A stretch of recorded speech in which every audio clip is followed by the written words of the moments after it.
Pronto. Perguntaram para mim o seguinte, irmãos. Qual a diferença? Acho que teve gente que não assistiu, né? O estudo passado, não assistiu. Então, é, só para esclarecer a questão do estudo desse livro aqui, da diferença dele.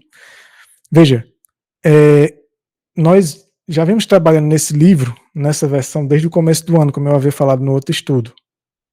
Desde o começo do ano, nós estávamos trabalhando na tradução dele, porque nós analisamos, estudamos essa questão de que, de fato, o Jones, o Waggoner, eles haviam caído no panteísmo e essas coisas, a partir de qual ano e tudo. E se aquela outra versão que nós temos em PDF já há um tempo, havia essas questões panteístas. E então, eu fui estudar, procurei textos, principalmente do Espírito de Profecia, e eu notei que aquilo ali era fato. E por isso eu trouxe esse estudo passado para a gente poder mostrar para vocês, primeiro, esse detalhe aqui. Deixa eu ampliar. Pronto. Primeiro ponto, porque essa versão, né, que nós publicamos. Eu vou resumir uma coisa bem rápida aqui. Por esse fator aqui, ó. Eu não sei se vocês vão conseguir acompanhar o mouse. No Espírito de Profecia, Ellen White, em 1898. Esse livro que nós publicamos, ele foi publicado em formato de revista, em formato de periódico, entre 1896 a 97. Então, o Waggoner, ele já vinha escrevendo esse conteúdo bem antes, desde 1890, 92, até final de 95, início de 96 ele conclui, e já em maio de 96 ele começa a publicar como periódico. Em 97 ele encerra esse periódico, e aí, um pouco mais de um ano depois, Ellen White manda essa carta para ele aqui, ó. Queridos irmão e irmã Waggoner, eu ficaria muito feliz em vê-los e visitá-los. Desejei muito que vocês nos visitassem na Austrália. Mas já faz alguns anos que não considero a Conferência Geral como a voz de Deus, e por isso não sinto desejo de escrever, embora várias vezes tenha chegado ao ponto de pedir que vocês fizessem uma visita à Austrália. E aí ela pergunta, seria possível fazer isso? Por favor, escreva-nos se puder. E ela continua dizendo, escrevo para você agora porque quero que você e o Willie White, o filho dela, né, tenham a mesma opinião, nos visite na Austrália.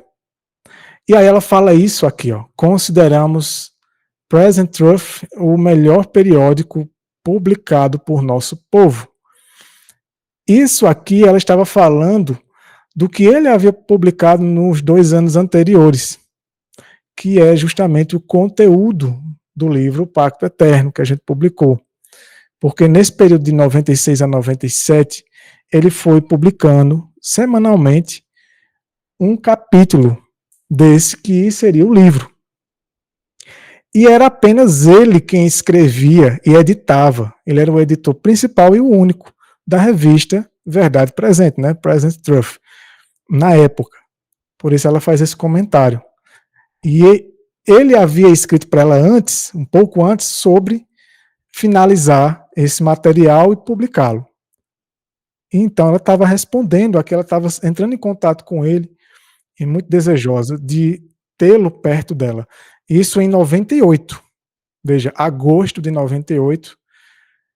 Em fevereiro de 99, poucos meses depois, ela manda outra carta para ele, dizendo, caro irmão Waggoner, Willie White, o irmão Daniels e eu conversamos um pouco sobre a possibilidade de você e sua família virem para este país. Todos concordamos que precisamos de você aqui para ensinar a Bíblia em nossa escola. Então veja que Ellen White ainda convida ele para ensinar Bíblia. Então ela diz assim, pedimos que você venha assim que sentir que é hora de vir. Então comecinho de fevereiro, Ellen White ainda convidava. Final do ano anterior, 98, ela fala aquilo para ele, né, sobre o que ela havia publicado ali na revista Verdade Presente, que era o conteúdo do Pacto Eterno, do Concerto Eterno.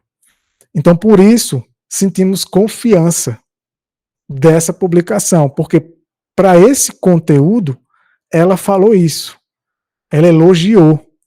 Ela disse, né, que foi o melhor periódico publicado pelo nosso povo.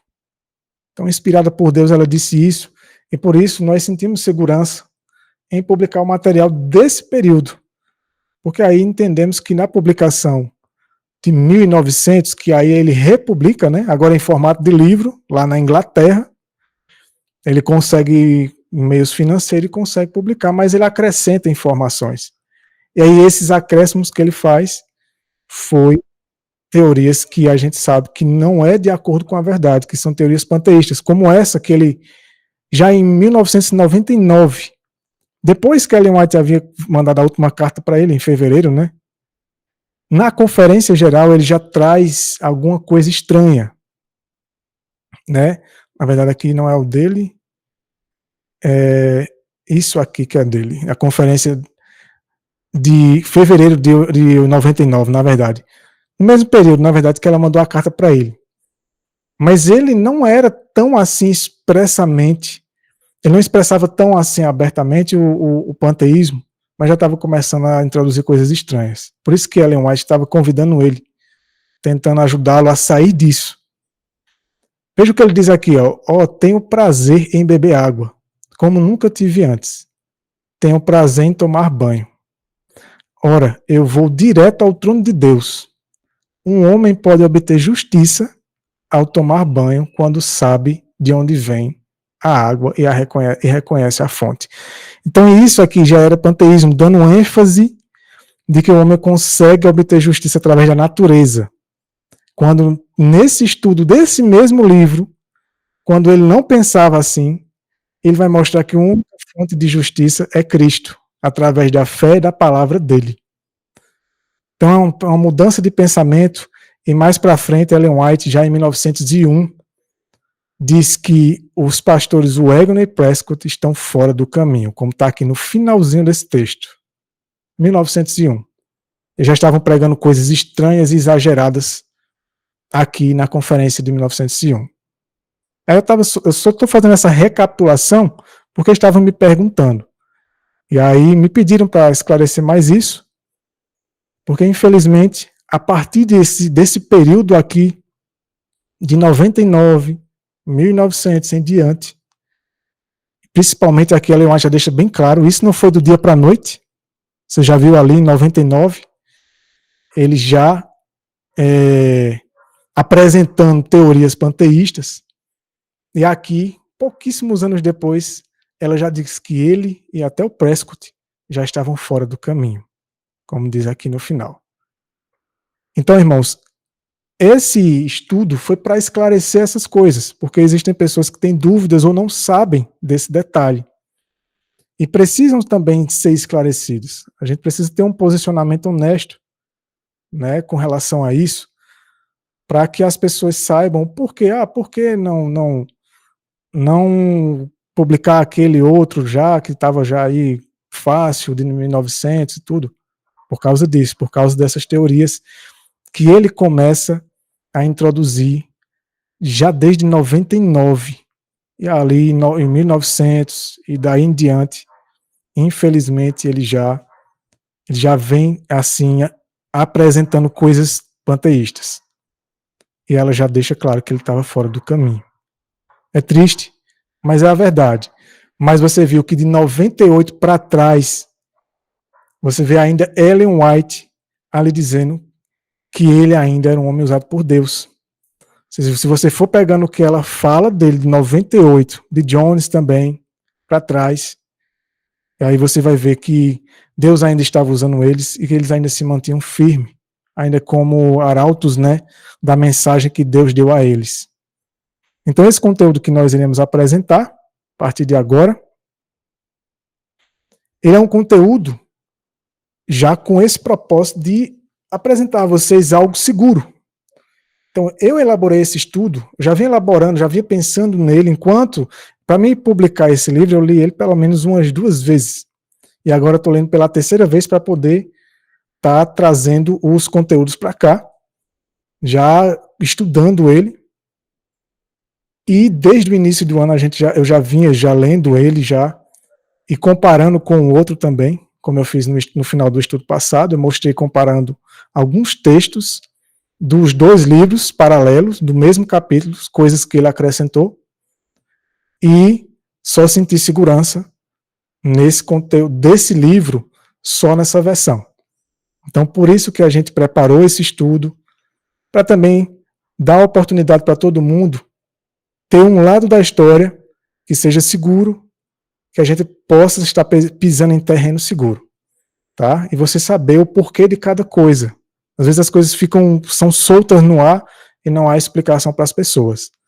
Mas só com aquele texto que eu li agora, que Ellen White disse, ele está fora do caminho, ali em 1901, para mim já foi suficiente. E em 1998 ela estava ali, chamando ele, convidando ele, dizendo que o que ele tinha publicado ali na revista Verdade Presente foi a melhor publicação já feita pelo povo adventista. Isso também, o equilíbrio, né? Isso também me dá segurança de dali para trás eu poder ler os materiais deles e saber que estavam ainda no caminho certo. Então vamos orar. Queria só dar esse esclarecimento. E como eu falei, esse estudo, eu já vinha preparando ele, já vinha preparando, o livro já vinha sendo preparado, já vinha estudando ele já para trazer no final do ano. Já devia ter até começado antes, mas devido a alguns contratempos, eu disse não, o estudo eu só queria começar quando publicasse o livro, mas já devia ter começado antes. Então vamos fazer uma breve oração para a gente começar o estudo de hoje, que vai ser do primeiro capítulo. Cada estudo será um capítulo. Então se você comprou o livro, se você adquiriu esse livro, depois quando chegar, não sei se já chegou o seu, você pode ir acompanhando, pode marcar, vão estar aqui no PowerPoint. O que eu vou ler, a maioria da parte do tempo, vai ser textos de Wegener. Quando estiver entre aspas, serão ou versículos da Bíblia ou do Espírito de Profecia, que também vão estar incluídos. Então vamos fazer uma oração para a gente começar. Oremos. Senhor Deus eterno, em nome do Senhor Jesus Cristo, nós te oramos. Agradecidos, meu Senhor eterno, por mais essa oportunidade, mais esse privilégio. Obrigado, meu Senhor, porque o Senhor tem nos dado chance, tem nos dado a oportunidade de poder conhecer a verdade a respeito de tudo que o Senhor tem trazido à tona, de poder ter acesso, meu Deus, a esses conteúdos em nossa língua, de poder ter acesso a essa luz. E, acima de tudo, de que o Senhor tem nos guiado com segurança, nos dando a chance de entender até onde podemos ir com segurança, até onde podemos ler os materiais desses homens e não estar introduzindo em nosso coração teorias que não são de acordo com a tua palavra, mas apenas aquilo que de fato é puro e coerente com a tua verdade. Obrigado por essa chance, que o Senhor continue nos conduzindo, continue nos ajudando, que essas verdades possam transformar nossos corações, nossas vidas, que teu Santo Espírito nesse momento possa nos conceder discernimento espiritual, nos ajudar a não só compreender o que iremos estudar, mas nos habilitar a viver, fortalecer nossa fé e nos firmar na tua palavra e nos ajudar a permitir que essas verdades nos santifiquem, se realizem em nossas vidas. Obrigado, meu Senhor, porque o Senhor tem trazido essas verdades à tona. Nos ajuda a não só compreender e viver, mas a compartilhar com outros. E todos os que estão aqui, o teu Santo Espírito os ajuda a compreender como o Senhor quer que compreendam. E que os anjos do Senhor nos guarde, que o Senhor não permita que nada nem ninguém atrapalhe essa live, e que tudo isso seja para a honra e glória do Senhor. Nós te oramos em nome do Senhor Jesus Cristo. Amém. Então, vamos começar.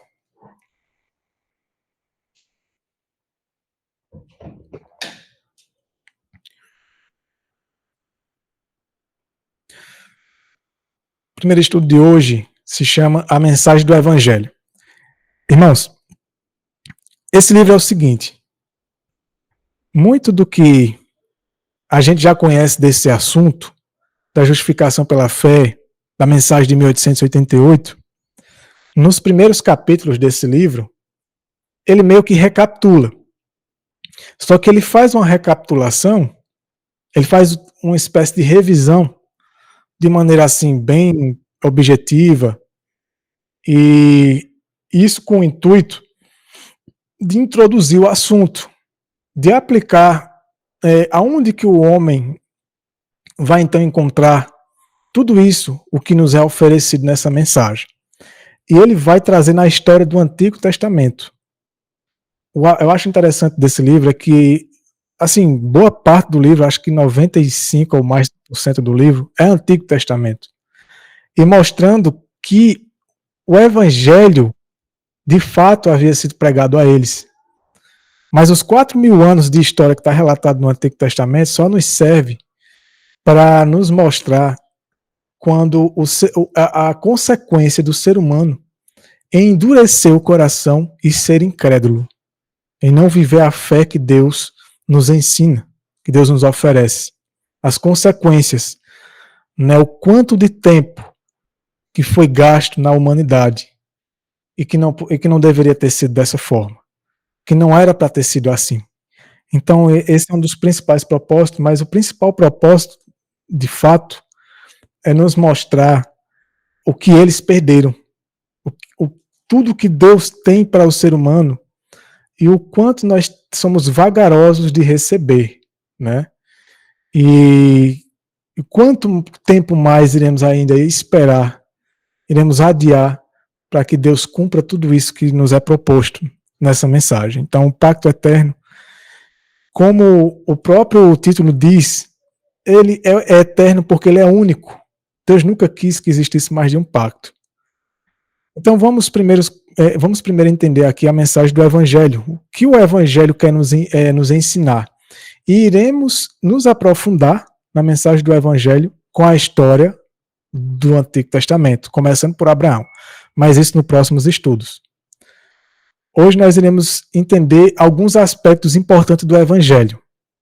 Nós já entendemos muitas das coisas que iremos ler aqui, mas é importante rever algumas coisas aqui para que possa fazer sentido os próximos estudos. Porque se eu pulasse, né, se eu passasse por alto esse capítulo, os estudos que mais para frente, que contém mais conteúdo que para a gente possa ser novidade, talvez ficassem vagos, porque não houve um princípio, não houve uma explicação para introduzir esses assuntos.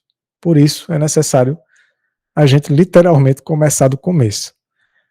Aqui diz o seguinte: o Evangelho para todos os povos.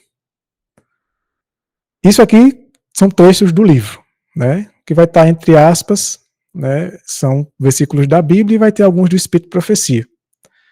Então o que eu vou estar lendo aqui são palavras do Wagner, como está no livro. A proposta é essa, é o estudo do livro, mas vocês vão entender por que Ellen White falou que foi o melhor periódico publicado pelo povo, até aquele período, abaixo da Bíblia e do Espírito de Profecia, claro.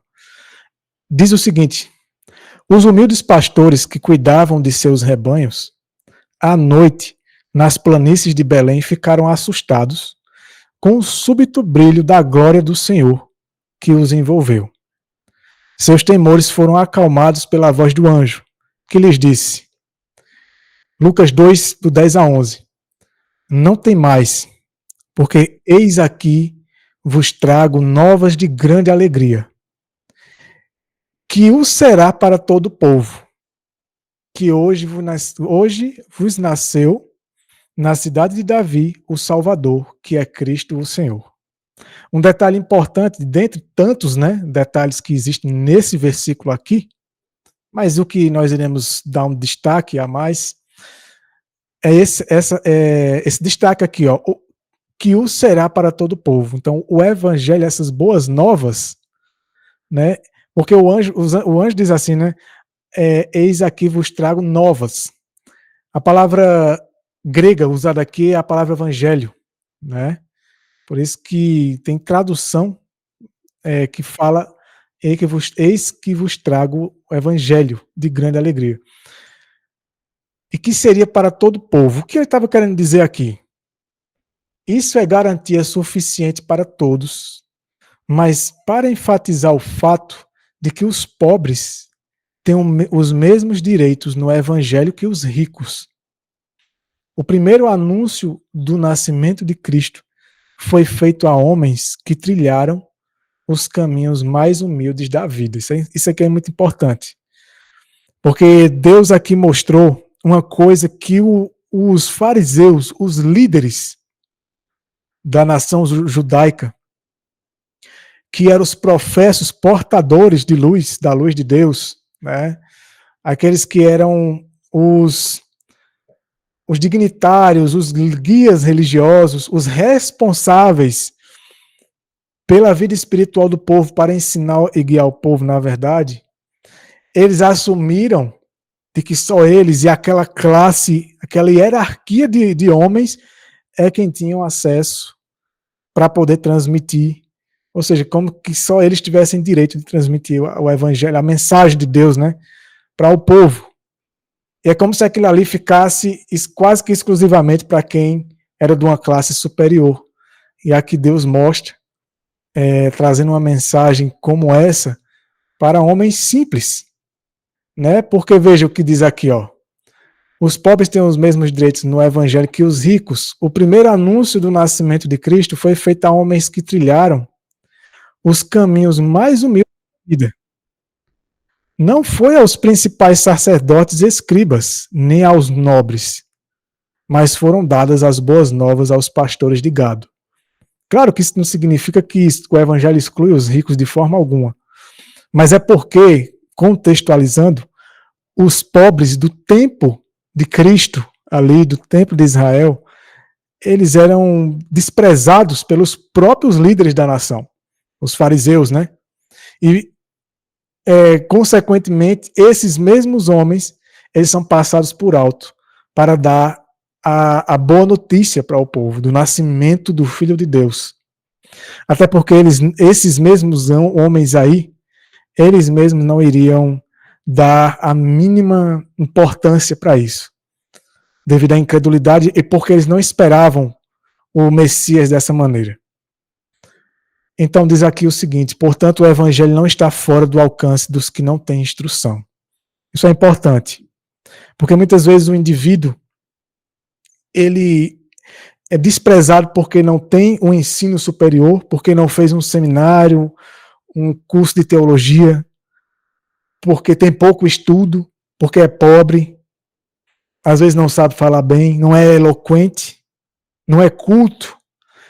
E todos esses parâmetros, esses padrões que a sociedade estabelece, e infelizmente o cristianismo em boa parte assume, isso restringe, né? Trancafiando o evangelho, a mensagem de Deus, nas mãos de homens que têm estudos e como era no tempo dos fariseus, de uma classe que só se podia passar a mensagem se fosse instruído nas escolas deles. E aqui, essa parte de Wagner, isso aqui é tremendo, porque o evangelho não está fora do alcance de quem não tem instrução. Então você que muitas vezes não tem muito estudo, às vezes tem vergonha, né? Às vezes se sente menosprezado e de fato acontece isso. Isso não deveria existir no meio do povo de Deus. Isso é falta de cristianismo, na verdade, porque Cristo, ele sempre esteve do lado de todos. Ele era imparcial, ele não fazia acepção de pessoas, Deus não faz.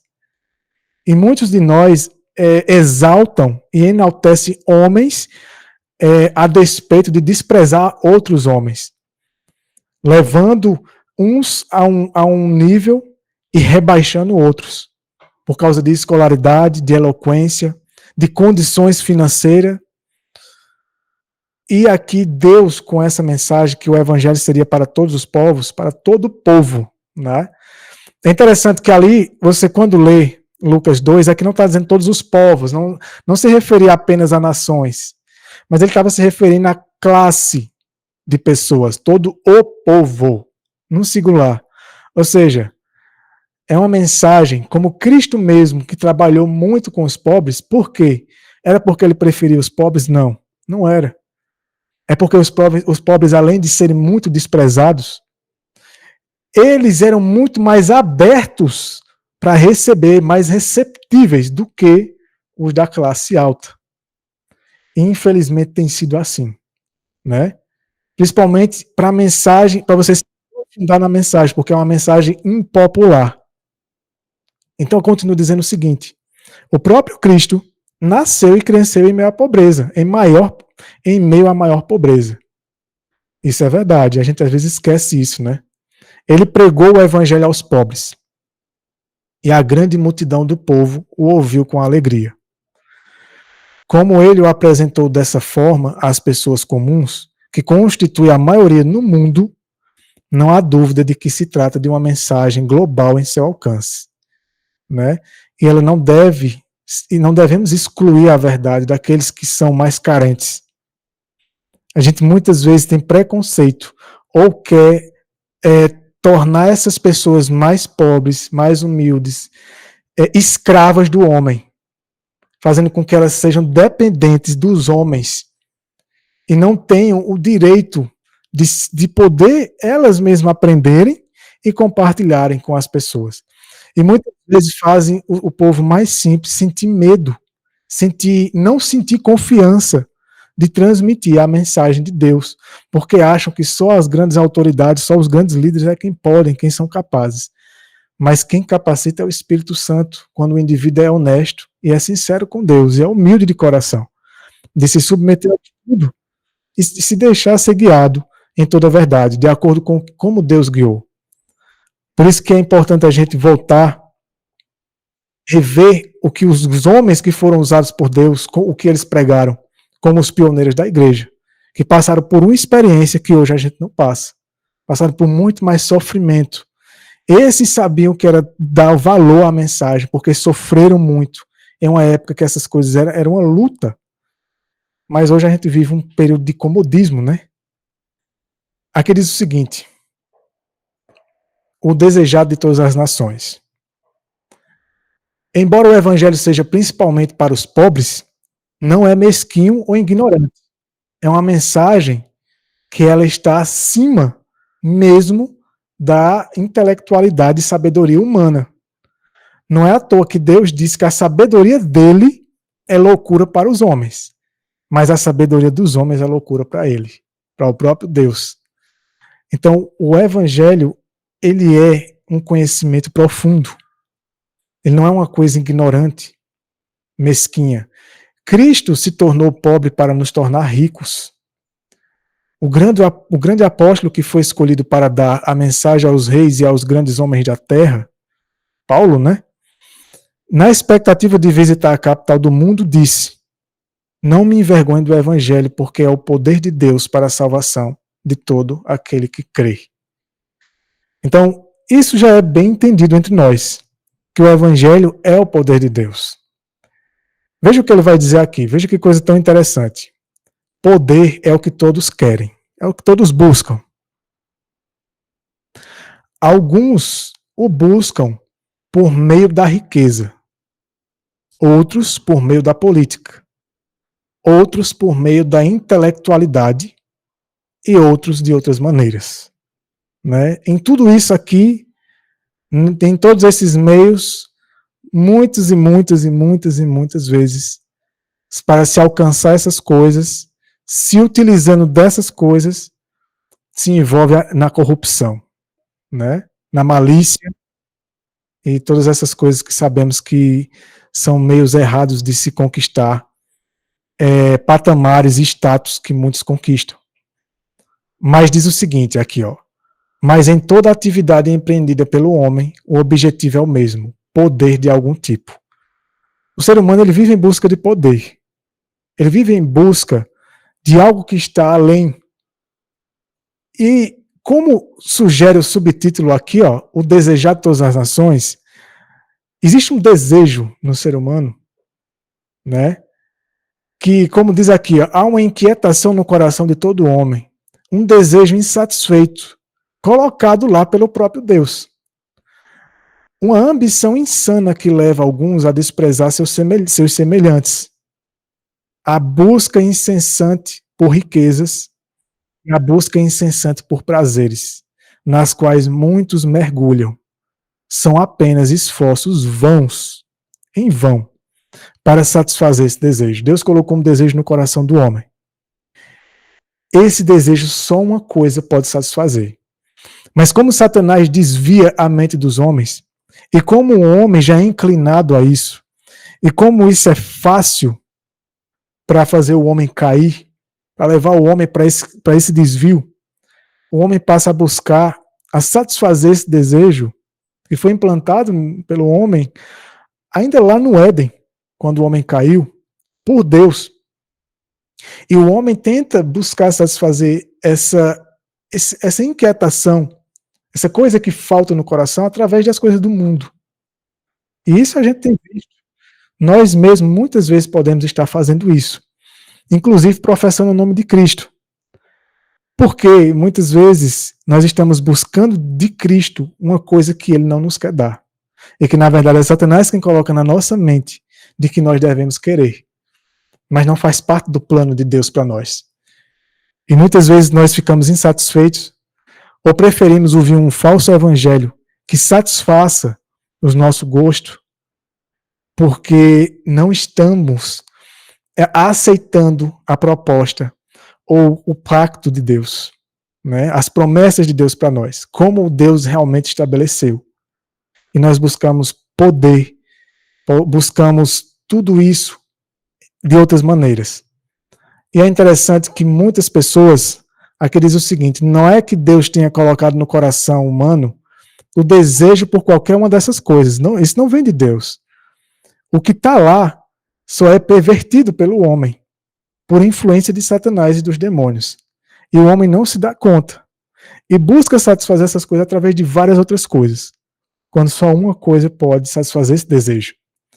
A busca por elas é uma perversão do desejo que Deus, né, implantou no homem. Deus deseja que o homem tenha o poder de Deus. Agora, calma, iremos explicar porque muitas pessoas têm buscado poder. E estamos falando agora de poder de Deus. Mas vamos ler um texto de Ellen White logo depois desse parágrafo, que vai nos ajudar a entender alguns perigos que nós corremos. Porque, apesar de que Deus deseja que o homem tenha o poder de Deus, mas nós temos que entender como.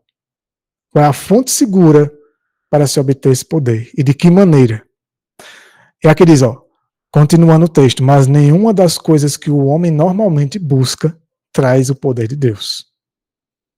Os homens imaginam um limite para a quantidade de riqueza que pode acumular, porque acham que, uma vez que essa meta seja alcançada, ficarão satisfeitos. Mas, e veja se não é assim, se essa meta for alcançada, eles ficarão mais insatisfeitos do que nunca. E assim continuarão a buscar satisfação, acumulando riquezas, sem perceber que o anseio do coração nunca poderá ser satisfeito dessa forma. Isso é muito interessante. Porque muitas pessoas estão se desviando, sem perceber, achando que estão no caminho certo. Porque estão buscando satisfazer essa ânsia do coração, esse desejo do coração, através de várias outras coisas. Inclusive buscando o poder de Deus, mas buscando da forma errada. E isso, você vê que quando o homem chega no limite que ele mesmo estabelece, ele quer mais, porque Satanás vai colocando no coração dele, para ele querer sempre mais. Ou ele se afunda tentando crescer, ou ele se afunda indo cada vez mais para baixo, como alguns que se entregam, né? E chegam até viver na rua ou viver uma situação miserável. Um extremo ou outro. Veja o que diz o Espírito de Profecia. Veja que interessante isso aqui. A gente vai aqui estabelecer um parâmetro, na verdade, um equilíbrio. O Egoni falou que Deus quer que nós tenhamos o poder dele. Mas como eu falei, devemos entender onde está esse poder. Como obter esse poder? Né? De que maneira? O Espírito de Profecia, aqui no Desejar de Todas as Nações, em uma frase bem pequena e bem objetiva, diz o seguinte: Lúcifer desejava o poder de Deus, mas não o seu caráter. E hoje nós vemos dois extremos. Existe uma classe no mundo cristão, inclusive até no nosso meio adventista, de pessoas que querem poder de Deus. Então estamos falando de Deus. Aqui não vamos falar agora sobre riqueza, bens materiais, mas o poder de Deus. E como que elas buscam isso? Elas querem êxtase, querem uma experiência sensorial, emocional, elas querem sentir, querem ver a coisa acontecer. Então você vê, quando Jesus Cristo se deparou com uma classe de pessoas assim, ele disse o seguinte: essa geração pede sinais e prodígios, mas não terão. Porque primeiro tem que aprender uma grande lição, que é um sério problema do ser humano, que é o caráter. O maior problema que nós temos. Não adianta, isso é Satanás quem coloca no nosso coração, querer o poder, mas não querer o caráter. Na verdade, não é nem que ele inverte. Ele faz você achar que depois que você tiver o poder, você vai ter o caráter de alguma forma de Deus. Mas isso nunca acontece. Porque quando o homem busca esse poder, ele se exalta. Ele começa a se exaltar. Quantas e quantas igrejas carismáticas e que você vê é uma exaltação de poder, né, de homens que exaltam, se gabam do poder que tem e dizem que é a manifestação do Espírito. E isso é Lúcifer que coloca no coração do homem, porque ele queria esse poder de Deus. E como ele não tem, ele ilude o homem. Ele dá ao homem uma experiência sensorial, fazendo o homem acreditar que aquilo ali é o poder de Deus, que é a manifestação de Deus na vida do indivíduo. Mas o caráter do indivíduo, na vida dele, é um caráter contrário ao caráter de Cristo. E isso Satanás tem. Esse é um extremo que Satanás leva o ser humano. E quantos no meio cristão e no nosso meio estão buscando uma experiência de poder, né? E quer experimentar algo, quer sentir, quer uma manifestação, quer uma coisa experimental, emocional, um espasmo, para demonstrar para as pessoas que ela é uma pessoa cheia do Espírito, que é uma pessoa que tem o poder de Deus, que tem Deus na vida. E isso Lúcifer também queria. Mas o caráter, vai lidar com essas pessoas, você vai ver a vida delas no dia a dia, você muitas vezes vê essas pessoas caindo em coisas grotescas, muitas vezes você vê essas pessoas, e às vezes você nem vê, né? Você não faz ideia do que elas fazem escondido. Porque as pessoas, elas querem transparecer que ela tem uma experiência com Deus, mas ela não tem o caráter, que é o principal. Lendo sobre a chuva serôdia, você vai ver que a chuva serôdia, isso eu li inclusive hoje, eu acabei não colocando aqui porque o estudo ia ficar longo, mas quem quiser esses textos depois possa me pedir, pelo menos uns 3 textos, que diz que a chuva serôdia só virá quando houver primeiro a purificação do caráter, do coração, de toda mancha de pecado. Aí então o indivíduo vai receber esse poder. Que é um poder que Deus só pode confiar ao homem quando o caráter estiver totalmente submisso, o coração totalmente submisso a Deus. Aí então será uma pessoa de confiança para que Deus possa transmitir esse poder. Esse outro texto do Mente, Caráter e Personalidade leva para um outro lado da situação. Diz o seguinte: se Satanás pode, de tal modo, empanar e enganar a mente humana, que leve os mortais a pensar que haja em si mesmos um poder inerente para realizar grandes e benéficas obras, eles deixam de confiar em que Deus faça por eles aquilo que eles acreditam ter em si mesmos poder para efetuar. Não reconhecem um poder superior. Essa já é uma outra classe. Que passam a confiar em sua própria capacidade. Passam a confiar em sua própria experiência, em sua própria sabedoria, em sua própria força na natureza humana ou na experiência dos outros. Do ser humano. Não que Deus não queira que o homem coopere com ele, porque é necessário o homem cooperar com Deus. É necessário o homem obedecer a Deus, mas somente confiando nele e dependendo dele. Mas aqui Satanás leva as pessoas. Isso de maneira bem sutil, fazendo muitas vezes que a pessoa ache e acredite que ela de fato está confiando em Deus. Mas no fundo, ela confia mais em si mesma. E você vê na vida da pessoa que ela não confia em Deus em certas circunstâncias que vai além da capacidade dela. E aí ela retrocede. Ou então ela fica estagnada. Ela não avança naquilo. Porque está acostumada a confiar somente na sua experiência e capacidade. Aqueles mais assim, ó, não dão a Deus a glória que ele reivindica e que é devida à sua grande e eminente majestade. É assim alcançado o objetivo de Satanás. E ele exulta, porque os caídos homens presunçosamente se exaltam. O homem gosta de se exaltar, de se gabar de poder, de capacidade, da sua experiência. Nunca dando somente a honra e a glória para Deus, e somente levando a mente das pessoas para Deus. Veja o que ela diz aqui ainda em mente, caráter e personalidade. É outro texto, é parecido, mas tem detalhes diferentes. Olha o que ela diz aqui. Vãs sutilezas enchem a mente dos pobres mortais. Que espécies de vãs sutilezas são essas que ela menciona aqui? Pensam que há em si mesmos tal poder para realizarem grandes obras que não sentem nenhuma necessidade de um poder superior. Seus princípios e sua fé são, segundo a tradição dos homens, segundo os rudimentos desse mundo e não segundo Cristo. Porque a gente olha para os métodos do mundo para alcançar riqueza, prosperidade, alcançar status, força física, sabedoria, intelectualidade e tantas coisas. E a gente começa a olhar mais para como o mundo alcança, como o mundo consegue essas coisas, do que para como Deus nos orienta.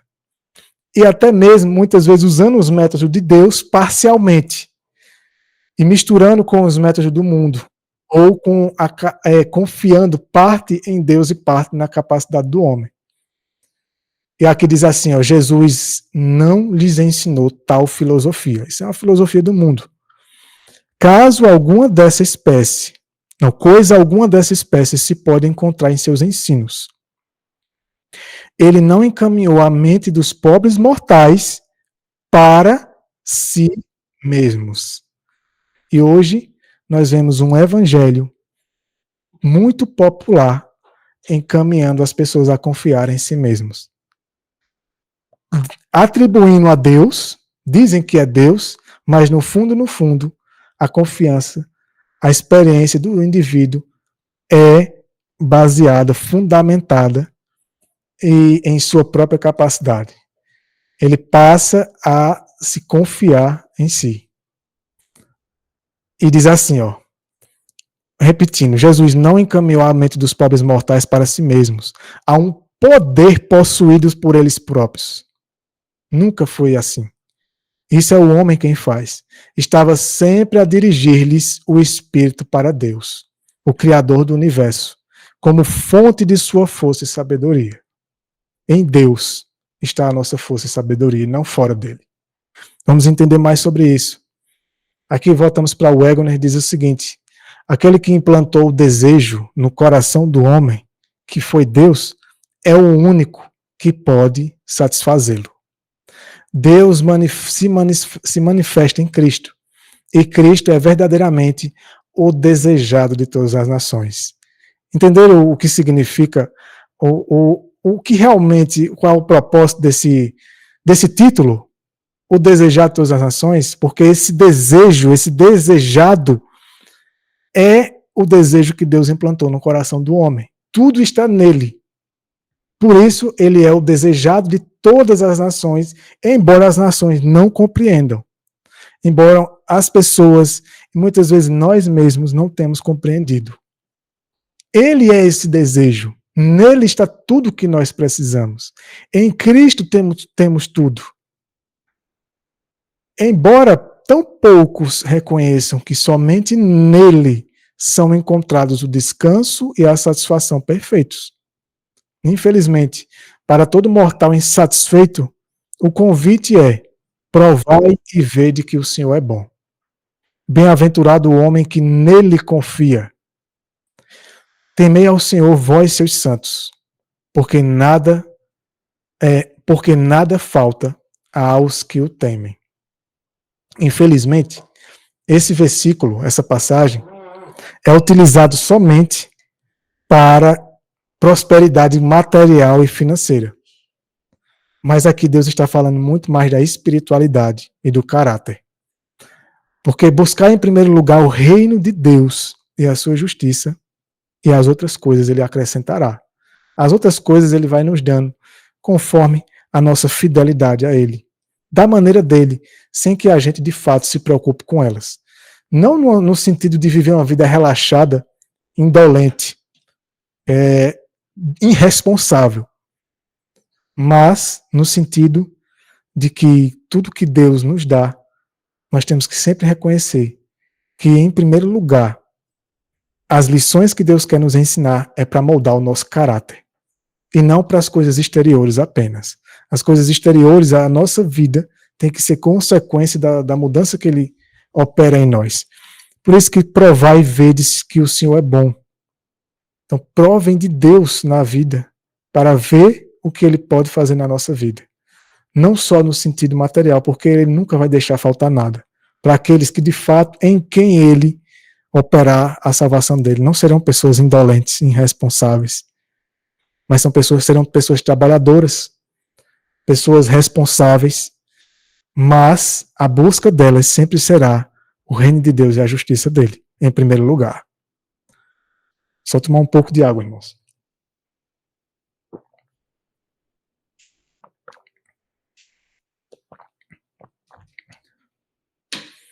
Aqui diz assim, ó, poder é o que os homens desejam neste mundo. E poder é o que o Senhor deseja que eles tenham. Nós iremos entender como. Já vimos como Satanás engana o ser humano. Ou fazendo um homem querer apenas um poder externo, não um poder de caráter, ou fazendo o homem confiar em sua própria força. Mas não é assim que Deus quer que o homem tenha poder. Aqui diz assim, mas o tipo de poder que eles buscam significaria sua ruína, enquanto o poder que ele deseja lhes dar é o poder que os salvará. O Evangelho traz esse poder a todo ser humano, e isso é nada menos que o poder de Deus.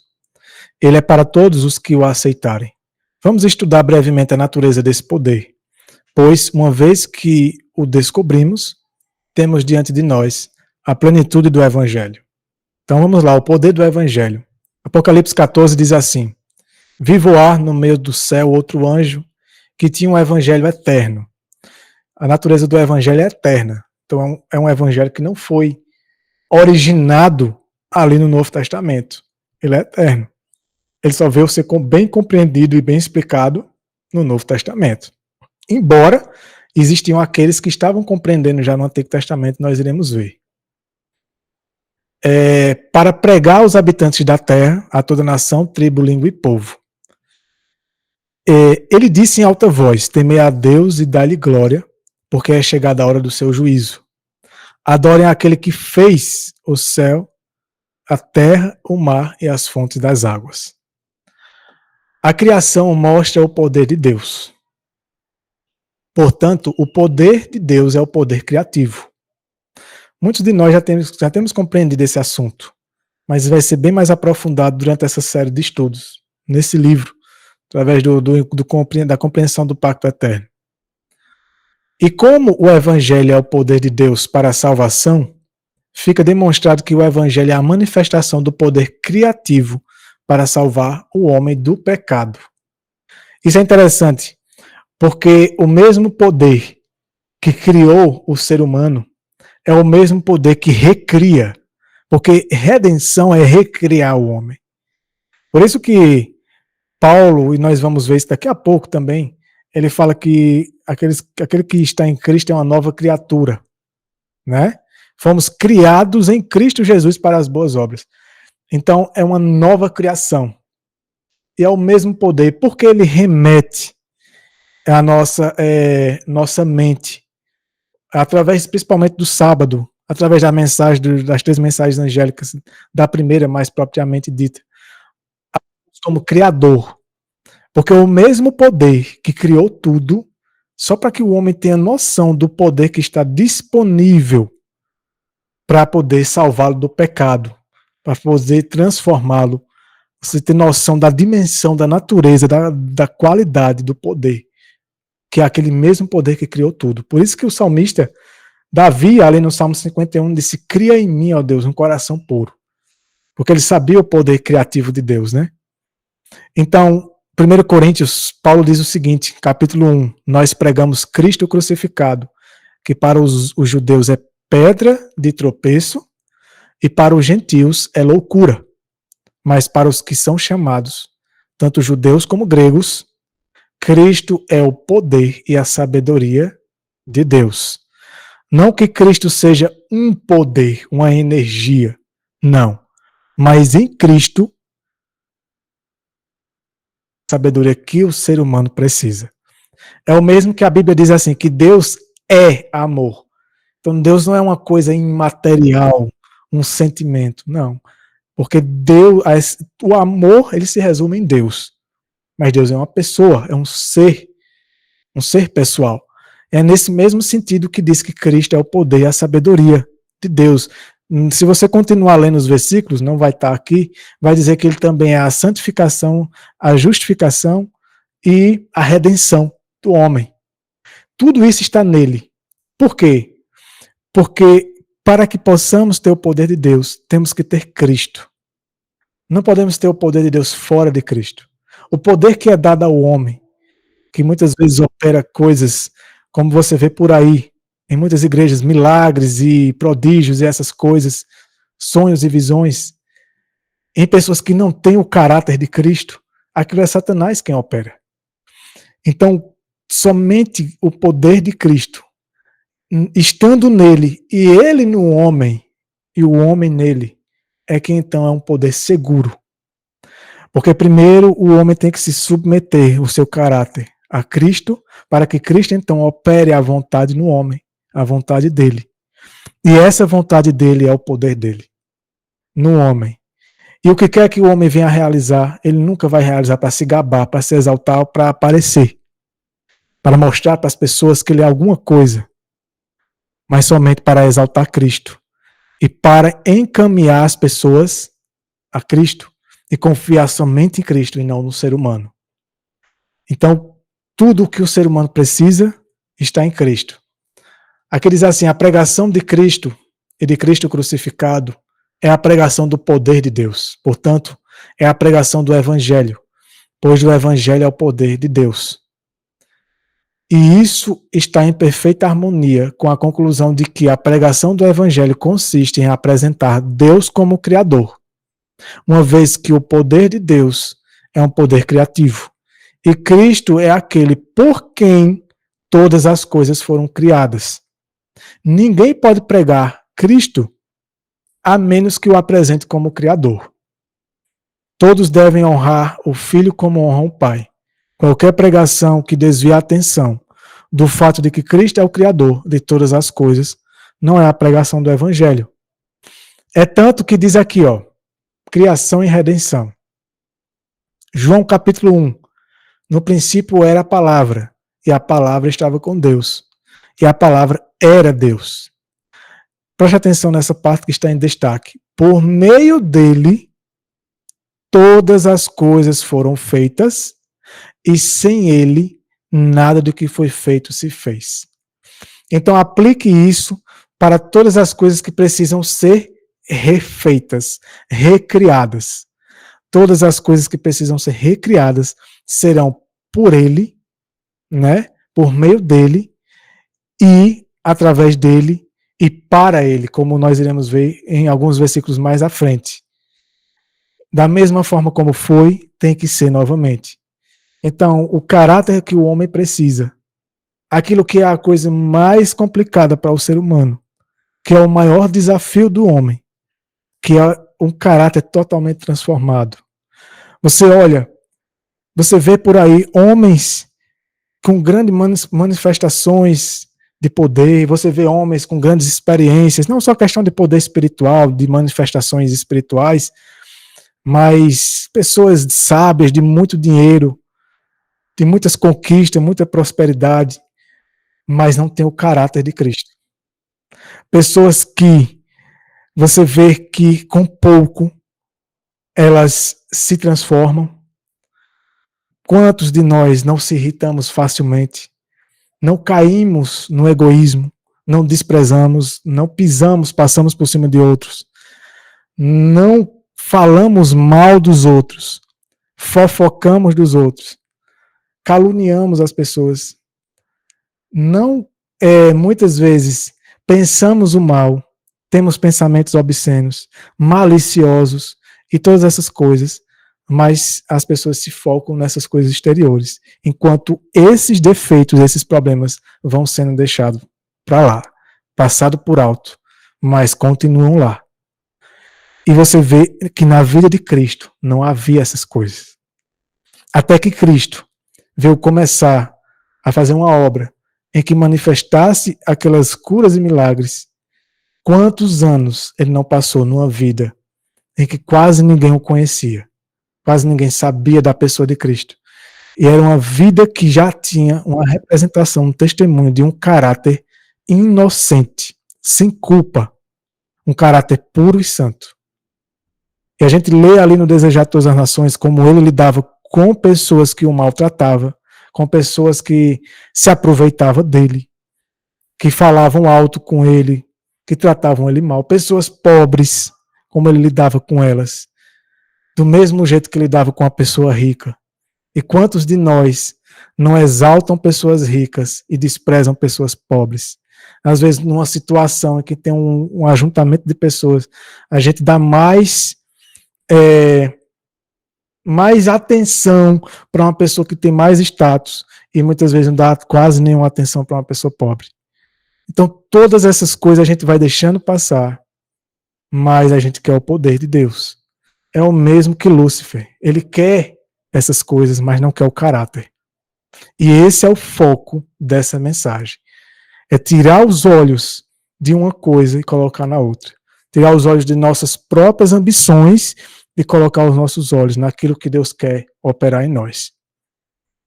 Colossenses 1 diz assim, porque por ele foram criadas todas as coisas.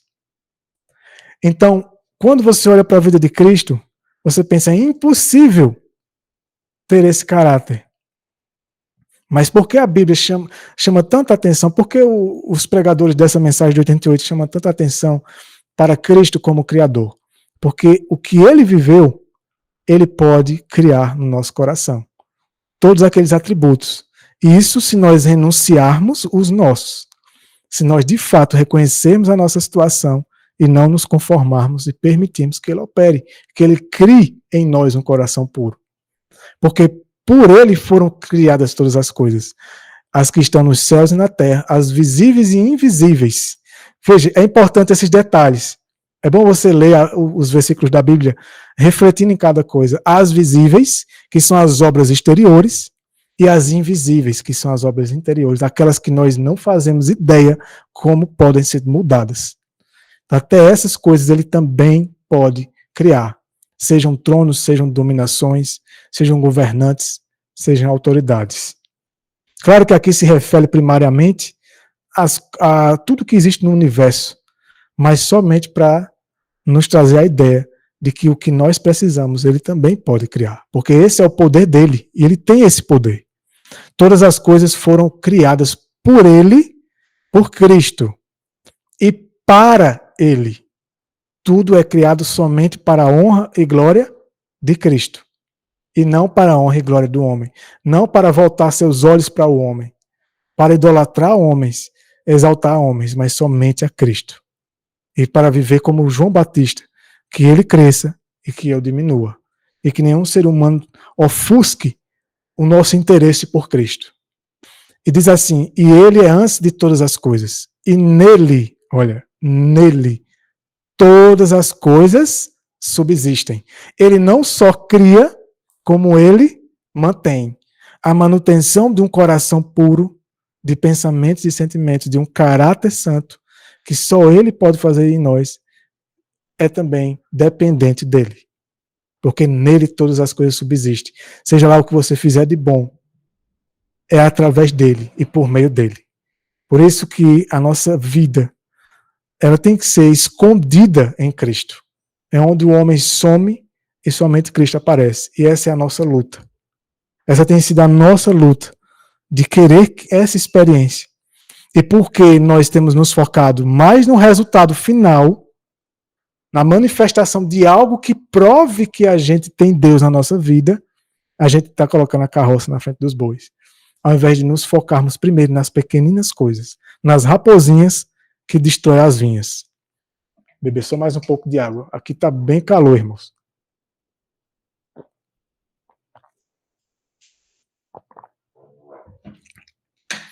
Voltemos nossa atenção mais de perto para o último texto e vejamos como tanto a criação quanto a redenção se encontram em Cristo. No versículo 13 e 14, lemos que Deus nos libertou do poder das trevas, igual ele libertou o povo lá de Israel, né, do Egito, e nos transportou, igual ele transportou Israel libertou Israel do Egito e transportou para o deserto, para o reino do seu Filho amado, para uma situação favorável, né, na qual temos a redenção pelo seu sangue, a saber, o perdão dos pecados. O que é o perdão dos pecados? É a justificação. Não apenas declarar o homem perdoado, mas tornar o homem uma pessoa sem culpa, porque o perdão é tirar a culpa do indivíduo. Esse indivíduo está desculpado. É isso que é o perdão. Mas para que seja real, para que seja legítimo, o indivíduo em si, ele também tem que ser inocente, porque senão Deus seria mentiroso. Então Deus só perdoa aquele que de fato, ele naquele momento foi convertido por Deus. Ele não quer mais cometer aquele pecado. Então o perdão, a justificação, ela é uma obra que ela atua tanto de maneira declarada quanto de maneira experimentada no ser humano. E tudo isso por meio de Cristo. Isso é o plano da redenção. E depois de um parêntese em que a identidade de Cristo é enfatizada, o apóstolo nos diz de que maneira temos a redenção por meio de seu sangue. De que maneira temos a redenção por meio do sangue de Cristo? Aqui está a razão. Porque nele foram criadas todas as coisas. Tudo vem de Cristo. Toda coisa pura, né, e santa. E ele é antes de todas as coisas. E nele todas as coisas subsistem. É uma dependência total dele. Portanto, a pregação do Evangelho eterno é a pregação de Cristo, o poder criador de Deus, através da qual somente a salvação vem. E o poder pelo qual Cristo salva os homens do pecado é o poder pelo qual ele criou os mundos. Então é muito poder, irmãos. É muito poder. É uma coisa que para a gente é inimaginável. Por isso que o Wagner e Jones, desde 1888, eles vêm trazendo essa mensagem, levando o ser humano a entender a dimensão do poder de Deus, a capacidade de Deus de salvar o homem do pecado. Olhe para a criação, olhe para tudo, como tudo isso subsiste, e veja como o que Deus pode fazer por você. Essa é a nossa bendita esperança. Por isso que nós temos que tirar os olhos de nós mesmos e do homem, né? Não no sentido de desprezar os homens, nem de desrespeitar ninguém, mas no sentido de confiar somente em Deus. Aqui diz assim: a pregação da cruz é a pregação do poder de Deus. E o poder de Deus é o poder que cria, né? Portanto, a cruz de Cristo carrega em si o poder criativo. Esse poder é suficiente para todos. O mistério de Deus, inclusive é um assunto que nós estudamos na série que estudamos anteriormente no canal Missionários. Eu abordei esse assunto mais a fundo na série de estudos do mistério de Deus. Se você não assistiu, dá uma conferida lá no canal da gente, tem a playlist. É um estudo maravilhoso, é tremendo. Os textos são realmente esclarecedores. E é um assunto assim importante para a gente.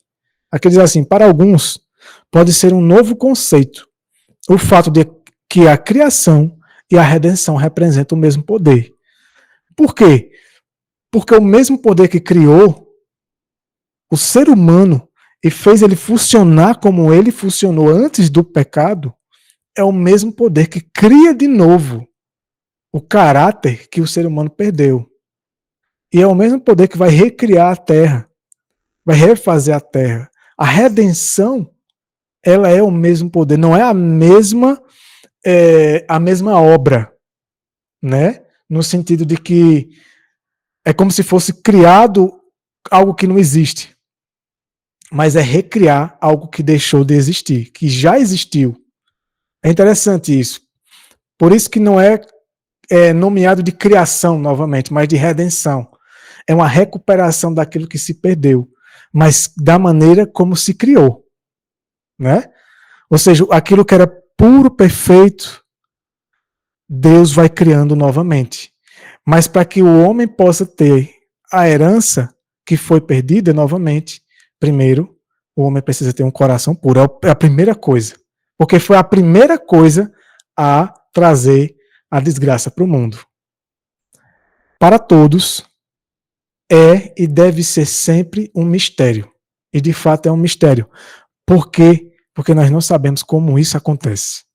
Só temos fé de que ele faz isso. Temos mais ou menos algumas coisas que o Espírito de Profecia, a Bíblia nos ensina, mas que para a gente é uma coisa estranha. Como que isso na prática acontece? E quando você menos espera, a sua vida está sendo transformada. Mas claro, não contra seu consentimento. Não espere uma varinha mágica que vai te transformar contra a sua própria vontade. É necessário uma luta. E essa luta não é fácil. Eu não posso iludir, enganar vocês, porque a luta contra o eu é a maior batalha. Essa semana eu li um texto do Espírito de Profecia, não sei quantos de vocês leram, foi no perfil, esqueci o nome do perfil, que diz assim, que a perfeição cristã não é alcançada facilmente. Então não se iluda. É luta, mas é uma luta com Cristo.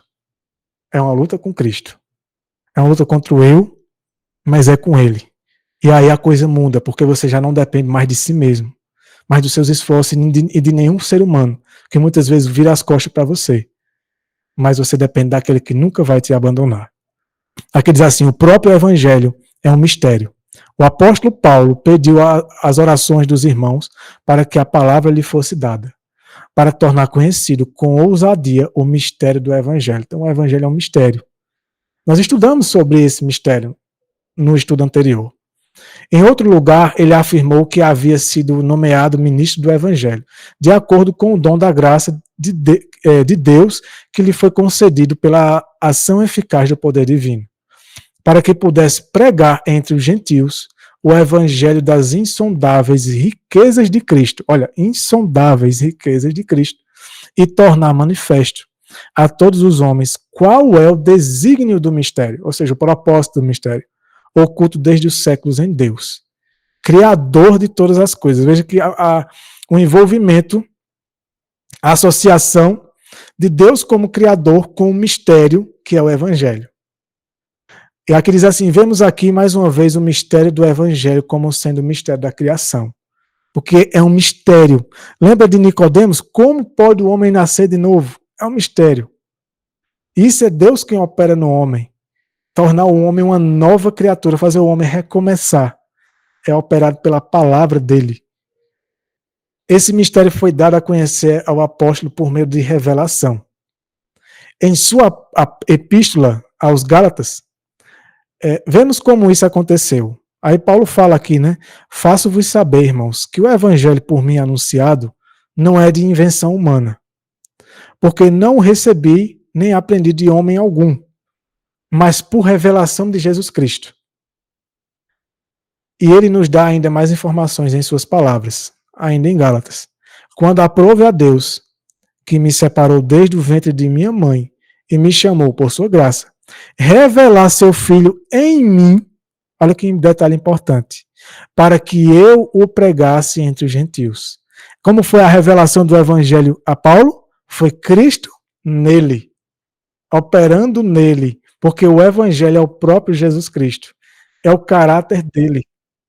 O evangelho é a própria bondade, humildade, é o fruto lá do Espírito, que somente está em Cristo, e somente ele pode transmitir isso para o homem, né? Não me apressei em consultar a carne e o sangue. Por quê? Porque o próprio Cristo mesmo operou essa obra nele. A revelação de Cristo está na palavra dele, né? Resumimos os últimos pontos. O evangelho é um mistério que se tornou conhecido pela revelação de Jesus Cristo.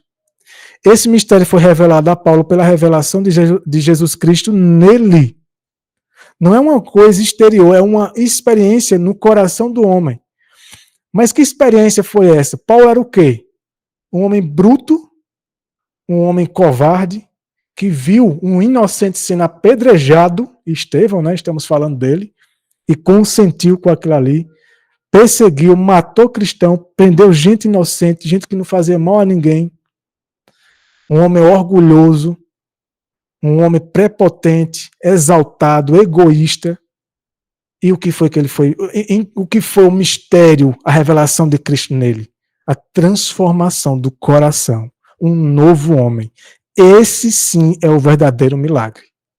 Ellen White diz que esse é o maior milagre. Se esse milagre não for operado, meus irmãos, não queira nada além disso, primeiro na sua vida. Porque esse deve ser o nosso primeiro e maior e mais importante objetivo na vida. Isso foi o que aconteceu com Paulo. Essa foi a revelação de Cristo nele. Mostrando a ele que o que ele fez de mal, ele também iria sofrer. Paulo precisava conhecer o evangelho antes de poder pregá-lo aos outros. E a única maneira de conhecê-lo era por meio da revelação de Jesus Cristo nele. Não foi uma revelação, uma experiência emotiva, onde Paulo ali começou a operar poderes e tudo. Não. Foi uma revelação de uma transformação de um homem, que quando esse homem teve os primeiros contatos com os cristãos, eles se assustaram, que olhavam para ele e diziam assim, não, esse homem aqui, não é possível. Esse homem caça a gente. Só que ali para eles foi um susto. Imagina. E Paulo revelou ali a vida dele, na transformação da vida dele, o amor de Cristo pelo ser humano. A capacidade de Deus de transformar o coração do homem à justiça. E claro que Paulo operou algumas coisas, mas nunca foi o foco dele. O foco dele era sempre levar as pessoas a compreenderem o perdão de Cristo, não só na vida deles, mas como eles deveriam lidar uns com os outros. Né? A conclusão, portanto, é que o evangelho é a revelação de Jesus Cristo nos homens. É tanto que, diz aqui em Colossenses 1, né? O apóstolo expressou essa conclusão claramente em outro lugar, quando afirmou que foi nomeado ministro segundo a ministração de Deus, que me foi dada em favor de vós, para que eu possa anunciar plenamente a palavra de Deus, o mistério que esteve oculto por séculos e séculos, mas agora foi manifestado aos seus santos. A eles quis Deus dar a conhecer as riquezas da glória deste mistério entre os gentios, que é o quê? Cristo em vós, a esperança da glória. Esse mistério, porque esse mistério foi partilhado entre todo o povo. Você imagina um homem como Paulo, que era rico, agora lidando com pessoas pobres, coisa que ele nunca se envolveu na vida dele, tratando os pobres como ele tratava os ricos. Imagina uma pessoa bem simplesinha que viu quem foi Paulo, viu aonde Paulo esteve e agora estava Paulo ali, no mesmo patamar que ele. Simples. Você acredita que existe um estudo, tem um livro, que eu acho esse livro tremendo. Eu recomendo a vocês. O nome do livro é Que se assentem os teólogos. Ele é dos menonitas, né? Dos anabatistas. E é da editora Monte Sião. Lá vai falar que até Paulo, até a escrita de Paulo, ele deixou de escrever de maneira muito intelectual, de pregar de maneira muito intelectual, para que pudesse alcançar o máximo de pessoas possível. né?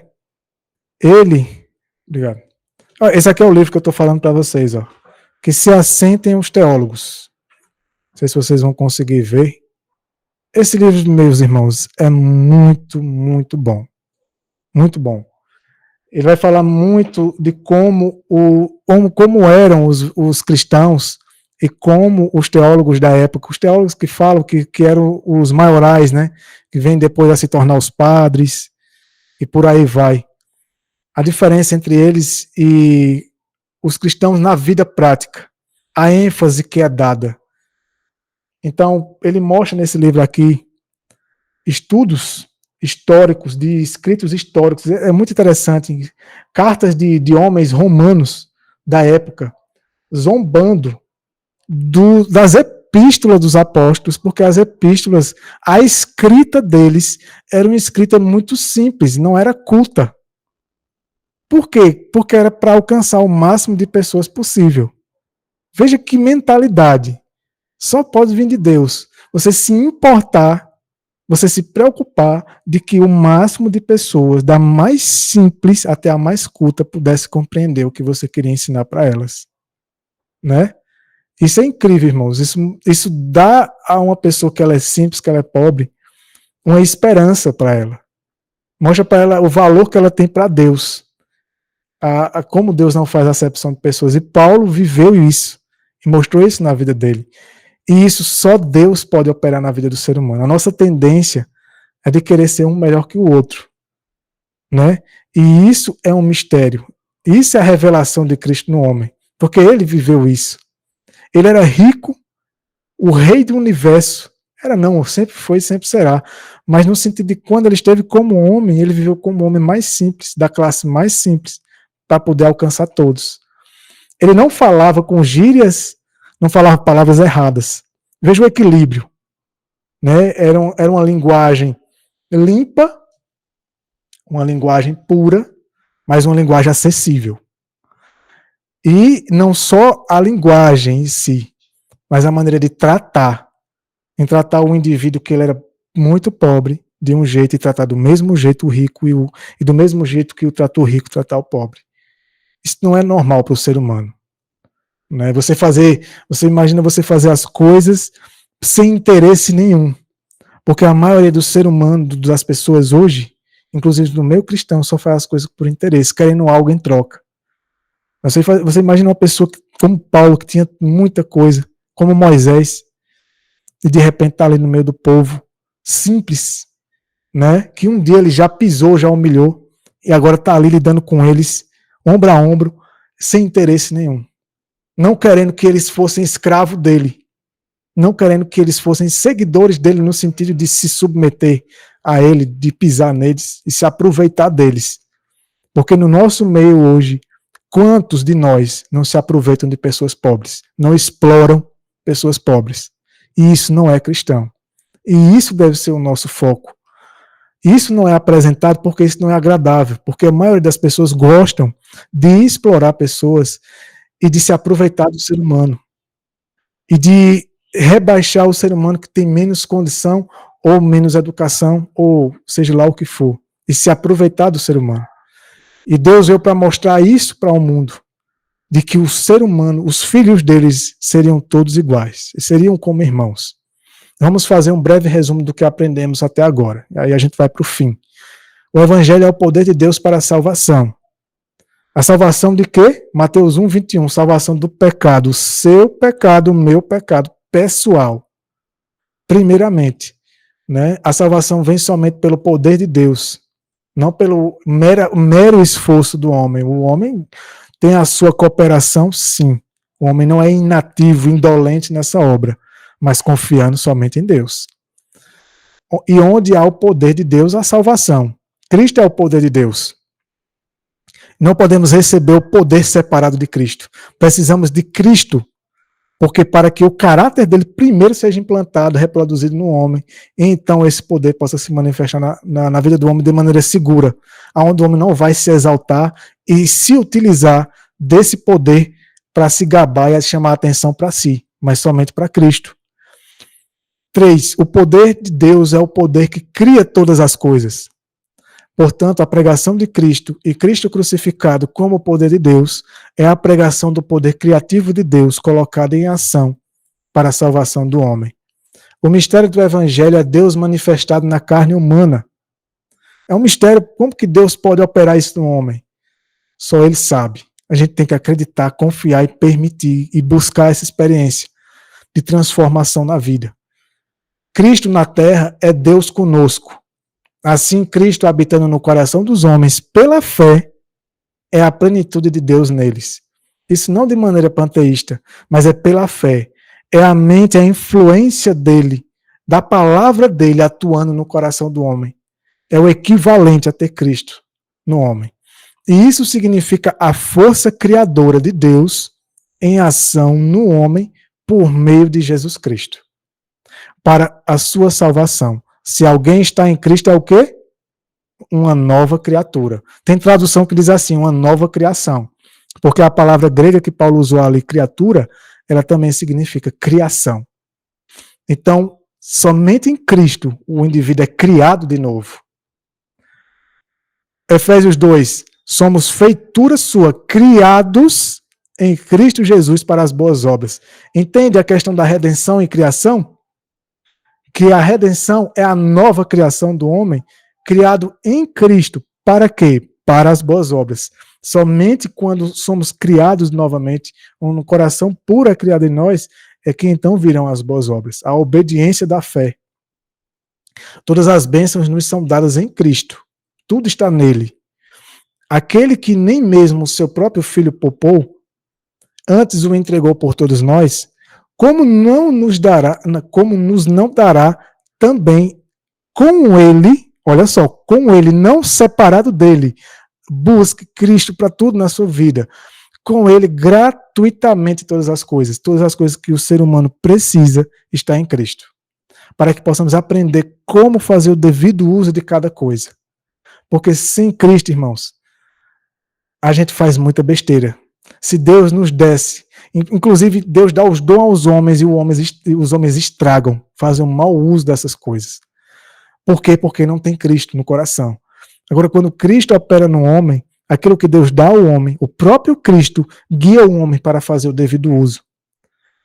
O tópico 7 diz assim, essa dádiva de todas as coisas em Cristo é coerente com o fato de que ele nos escolheu desde a fundação do mundo, para que nele pudéssemos alcançar a santidade. Deus não nos destinou para a ira, mas para alcançarmos a salvação por meio de nosso Senhor Jesus Cristo. Tudo isso é a maneira de tornar o mistério conhecido para nós, na plenitude dos tempos. E na plenitude dos tempos, ele reuniria todas as coisas em Cristo Jesus. Tudo vai convergir a Jesus Cristo. Todas as coisas que estão no céu, quanto as que estão na terra. Tudo vai ser unido por ele. Veja como o nosso Senhor, ele é importante em tudo na nossa vida. Ele une o elo que foi rompido, né, da humanidade com a divindade. O verso 9, sendo este o firme propósito de Deus, segue-se que em Cristo já obtivemos a herança, porque tudo ele obteve. Tudo ele ganhou para o homem. E tudo está nele. E se estivermos nele e ele em nós, nós já temos tudo. A dificuldade que nós temos é como fazer o bom uso dessas coisas. E isso, com toda paciência, Deus está nos ensinando. Então não se desespere se você ainda não vê essa experiência em sua vida. Não se desanime. Não se frustre, não desista. Não olhe para a experiência dos outros. Muitas vezes a experiência dos outros nos frustra, muitas vezes porque é uma experiência ilusória. O que a gente muitas vezes vê por aí não é o que de fato é. Então a gente tem que olhar para Cristo, para ter nossa experiência individual e pessoal com Ele. Veja, visto que Deus faz com que todas as coisas funcionem de acordo com o propósito de sua vontade, todos os que creem em Cristo são selados com o Espírito Santo.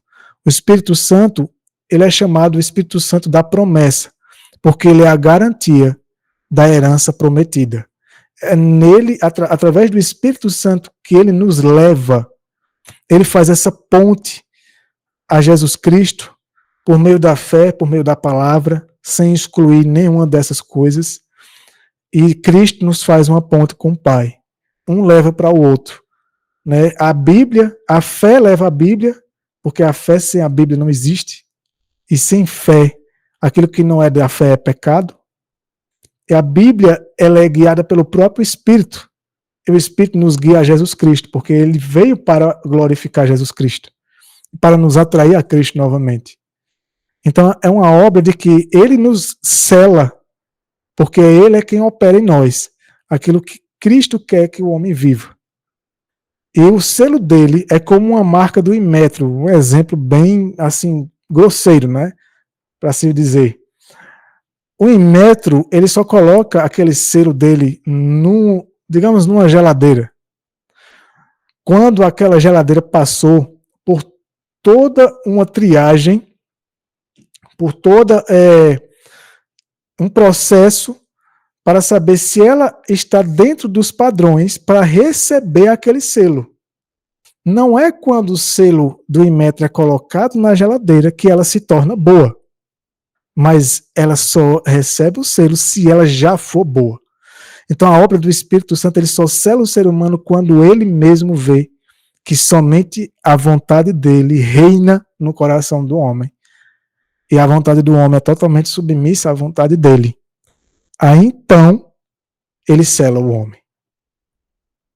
Esse selamento do Espírito Santo é o penhor, é uma garantia, né? Mesmo antes da gente receber tudo restaurado, mas já temos essa garantia por meio do Espírito Santo, na confiança nele, de nossa herança até a redenção da possessão adquirida. Não entristeçais o Espírito Santo de Deus, pelo qual fostes selados para o dia da redenção. Por isso temos cuidado, ter cuidado com o pecado contra o Espírito Santo, e não entristecer em nossas vidas. Aqueles que têm o selo do Espírito sabem quais são as riquezas da glória de sua herança. Porque a glória de Deus é o caráter dele. E além disso, também ele nos apresenta, por meio da palavra, da revelação, da Bíblia e do Espírito de Profecia, tudo o que está nos aguardando. Pelo menos por alto, né? Porque a gente nem imagina, é uma coisa muito superior ao que a gente já aprendeu sobre o que iremos receber. Mas é uma garantia que ele nos dá. E a glória, em primeira instância, que ele quer revelar no homem é o próprio caráter dele, como diz o Espírito de Profecia. Isso significa que a glória da herança futura, agora, é deles pelo Espírito Santo. Ele já traz isso antecipado ao homem, para que somente no final seja dado o toque final no homem. Então vamos chegando no fim. Nisso vemos que o Evangelho contém uma herança. De fato, o mistério de Deus é a posse da herança, pois nele obtivemos uma herança. E nós iremos estudar bastante sobre essa herança ao decorrer desse estudo. O pacto de Cristo, ou as duas alianças, né, a lei em Gálatas.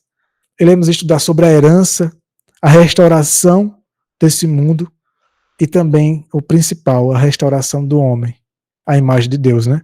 Vejamos agora como o capítulo 8 de Romanos resume o que foi dito acima. Não citaremos a Escritura literalmente, mas trechos dela. Aqueles que têm o Espírito Santo da promessa são os filhos de Deus. Todos os que são guiados pelo Espírito de Deus são filhos de Deus. E nesse estudo, nesse livro, você vai aprender de maneira incrível quem são de fato o Israel espiritual, os filhos de Deus de fato. É incrível. Vamos aprender se de fato somos filhos de Deus ou se ainda somos filhos do diabo. Por mais duro que pareça, mas precisamos ter noção disso. Porque diz aqui, só os que são guiados pelo Espírito e não por nenhum ser humano. Embora homens guiados pelo Espírito guiem outros homens, mas guie para Cristo e para a verdade, para a confiança somente nele e na palavra dele, e não no homem. Mas, sendo filhos, somos necessariamente herdeiros. Herdeiros de Deus, já que somos seus filhos. E se somos herdeiros de Deus, somos co-herdeiros de Jesus Cristo. Cristo deseja que saibamos, acima de tudo, que o Pai nos amou tanto quanto Ele o ama, porque todos nós estávamos em Cristo. toda a nossa vida foi trazida para Cristo. Quando ele recebe todos os pecados, ele recebe toda a humanidade ali, para que então ele pudesse pleitear pela humanidade. Mas do que somos herdeiros com Cristo? De toda a criação, uma vez que o Pai o constituiu herdeiro de todas as coisas e prometeu que aquele que vencer herdará todas as coisas. Aqueles que vencer o quê? O próprio eu, né? O pecado, a carne e o mundo. Mas tudo isso por causa do eu. Essa é a nossa maior batalha. E essa vitória ela está onde? Em Cristo. Só Ele pode nos dar essa vitória, se nós de fato permitirmos. Aqui diz assim, à luz do capítulo de Romanos, capítulo 8 de Romanos, o que foi dito é demonstrado da seguinte forma: agora somos filhos de Deus, mas a glória que é própria de um filho de Deus ainda não é evidente. Ainda falta coisas que são tremendas para a vida do homem. Cristo era o Filho de Deus, mas o mundo não o reconheceu como tal. Por isso o mundo não nos conhece, porque não o conheceu. Por quê? Porque quando ele veio, ele não veio como os homens queriam. Porque os homens queriam o quê? Poder, um homem poderoso. Como sempre, né?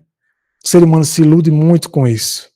Queria um grande rei, um homem que viesse manifestando pompa, com poderes. Por isso que Cristo disse, essa geração pede sinais e prodígios, e não os darei a eles. Por mais que ele tivesse operado alguns milagres, mas ele não operava com esse propósito, de atrair as pessoas por causa disso, mas por causa do caráter, por causa daquilo que ele queria dar ao homem, o perdão dele, libertá-los do pecado e da escravidão, da dependência do homem. Possuindo o Espírito, possuímos as riquezas da glória da sua herança. E essa glória será revelada em nós no devido tempo, em uma medida que excede em muito a magnitude de nossos sofrimentos atuais. Porque, Romanos 8, a ardente expectativa da criação é aguardar a revelação dos filhos de Deus. A criação foi sujeita à vaidade, não por sua própria vontade, mas por causa daquele que a sujeitou em esperança.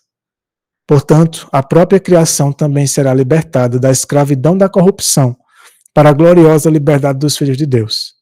Sabemos que toda a criação geme conjuntamente e está em dores de parto até agora. E não somente ela, mas também nós mesmos, que temos as primícias do Espírito, gememos em nós mesmos, aguardando a adoção, a redenção do nosso corpo. Nós mesmos gememos, a criação, as pobres criaturas inocentes. Você vê uma criatura sofrendo, você vê não só um animal, mas muitas vezes um inocente, uma criança inocente. De um tempo para cá, a mídia, o mundo tem revelado coisas grotescas, coisas imundas, até mesmo do mundo de Hollywood, da mídia, do mundo da fama, de sequestro de crianças, de tráfico humano. Quantas crianças inocentes sofrendo por aí. Você já imaginou? A gente que talvez não tenha passado por muitas coisas, falo por mim, sei que alguns já passaram por coisas terríveis na mão de homens, de pessoas cruéis, crianças indefesas, os animais também, tudo sofrendo por nossa culpa, porque ainda não permitimos que Cristo se revele em nós. E isso por nossa obstinação, por nossa incredulidade, nossa dureza de coração. Essas criaturas sofrem, tanto os animais, as crianças nesse mundo, sem culpa nenhuma, inocentes. Eu fico pensando assim, muitas vezes, a gente não faz ideia, talvez a gente não tenha passado por muita, principalmente pessoas que não passaram por muita coisa. A gente quando vive uma vida de comodismo, quando é muito mimado, tem uma vida muito fácil, uma vida de pouca dificuldade, não passou por muita coisa, a gente nunca faz ideia do que é o sofrimento mesmo, passar necessidade, de sofrer na mão dos outros. Não que Deus queira isso e que você tenha que buscar isso para ser cristão ou algo do tipo, Mas quem já passou por essas coisas tem experiência. E muitas vezes a gente fala de coisas que a gente nunca experimentou, ou fala iludindo as pessoas de que como se tudo isso fosse muito fácil, né? Como se o preparo para essa vida, para tudo que está por vir, fosse uma coisa assim tão simples, mas muitas vezes a pessoa não passa nem por nada, não passa nem necessidade, nunca passou por muita coisa, não tem nem experiência de vida, nem maturidade, e transmite para as pessoas uma ilusão. Mas Paulo deixa bem claro que nós também gememos, pelo menos aqueles que são honestos com a vida e sabem o que é sofrer. Né? E as pobres criaturas. Eu, quando há um pouco mais de um ano, eu perdi uma gata. Nós temos 2 cachorros e agora temos uma gata. Nós tínhamos 2. E eu lembro que quando ela estava morrendo, que eu olhei para ela, nos últimos momentos, que eu sofri muito com aquilo ali, eu lembro de uma reflexão que eu fiz comigo mesmo e eu pensei, isso aqui é culpa minha. Tudo culpa minha. Não só no sentido de talvez ter negligenciado, cuidado com ela ou algo do tipo, mas outras criaturas, ela pelo menos tinha afeto, né? Tinha um lar, tinha alguma coisa, outras criaturas sofrem. Agora imagina a criança, ser humano, né? Você olha para as crianças, outro dia eu estava no semáforo, e eu não sei se na cidade de vocês acontece, mas aqui na cidade da gente, às vezes no semáforo ficam algumas crianças, né, fazendo aquelas coisas de circo, né, parecendo coisa de circo, ou pedindo dinheiro, vendendo bala. E uma vez, meus irmãos, eu estava parado no semáforo, ele tinha um carrão na minha frente, carrão mesmo, grandão, desses carros de rico, e ele abriu a porta, uma das portas, e chamou a criança do semáforo, chamou. E a criança foi vindo. Quando ela chegou na porta, ela foi meio que sendo atraída. E daqui a pouco eu só vi a mão puxando a criança para dentro do carro e saindo com a criança. Aquilo ali foi terrível. Eu olhei assim e pensei, meu Deus, imagina a tensão que aquela pobre criança está nesse momento, sem saber o que vai ser dela. E a gente nunca mais viu aquela criança ali naquele local, porque a gente sempre via. E quantas não passam por isso? Por quê? Por nossa culpa. Que Deus nos ajude e tenha misericórdia de nós. O homem era filho de Deus por criação, mas pelo pecado tornou-se filho da ira, filho de Satanás, a quem prestou obediência em vez de a Deus. Por meio da graça de Deus em Cristo, aqueles que creem são feitos filhos de Deus e recebem o Espírito Santo. É pela graça e pela fé. Assim, eles são selados como herdeiros, até a redenção da possessão adquirida, toda a criação, que aguarda a redenção, quando a glória dos filhos de Deus for revelada. Lembre-se sempre disso. Quando você vê crianças pobres por aí, pobres animais também, sofrendo, criaturas que sofrem nas mãos dos homens, crianças que sofrem nas mãos dos outros, inocentes, lembre-se que eles nos aguardam. Essa é uma mensagem séria, é uma mensagem que tem que ter maturidade. A gente tem que ter uma experiência no sentido de também ter misericórdia das pessoas, de pensar no mundo lá fora. Não só ter uma experiência isolada, egoísta, de querer atrair as pessoas para a gente, mas de fazer a gente refletir no sofrimento que esse mundo está vivendo, porque ainda não temos levado isso a sério. Deus quer nos ajudar. Deus está disposto, Ele está trazendo essa mensagem à tona. Vamos continuar aprendendo muito mais sobre isso. E talvez vocês estranhem o meu foco, porque o meu foco sempre vai ser no caráter, porque é a coisa que eu mais almejo na minha vida. É a minha experiência de querer isso para mim, porque eu vejo que é o que eu mais preciso. E todo livro que a gente estuda, uma vez até Viviane falando para mim que quando leu o livro Conselhos sobre Regime Alimentar, ela nem esperava, mas com o quanto que ela viu de texto ali naquele livro falando sobre o caráter. E a gente se desvia demais disso, porque é uma coisa que a gente não quer. A gente quer se focar em todas as outras coisas, mas a gente não quer aquele caráter, que é o único que herdará a vida eterna. Que Deus nos ajude a permitir que essa obra que ele quer completar, que ele começou em nós, ele complete, que é a restauração da imagem dele. E as outras coisas, o poder que vai vir com chuva serôdia, o que vamos fazer ou deixar de fazer, isso aí deixemos nas mãos de Deus. Porque se tivermos o caráter dele, se for ele em nós, todas essas coisas saberemos como fazer o bom uso dela. Mas enquanto não soubermos lidarmos uns com os outros e com as dificuldades da vida e com as coisas que estão por vir, não só no sentido de saber plantar, no sentido de saber sobreviver, sobrevivencialismo, mas no sentido de saber lidar com o ser humano. O Espírito de Profecia diz que o maior pecado que nós cometemos é um contra os outros, é lidar com o ser humano. Essa é a nossa maior dificuldade. E é isso que Deus quer operar em nós. Esse é o foco dessa mensagem. Vamos aprender sobre o pacto de Deus, o pacto eterno, sobre o que ele propôs para o ser humano. E vamos ver por que o ser humano não aceitou isso. Por que o ser humano não experimentou isso na plenitude? Por que Israel falhou?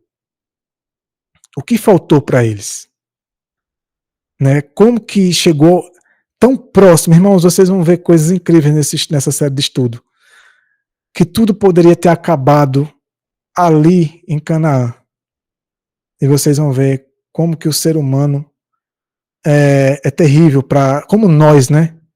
Devemos nos colocar, não no sentido de condenar o povo de Israel, porque podemos estar pior do que eles, mas como aquela mentalidade que se reflete ainda hoje vai nos excluir se nós não aprendemos com as lições deles.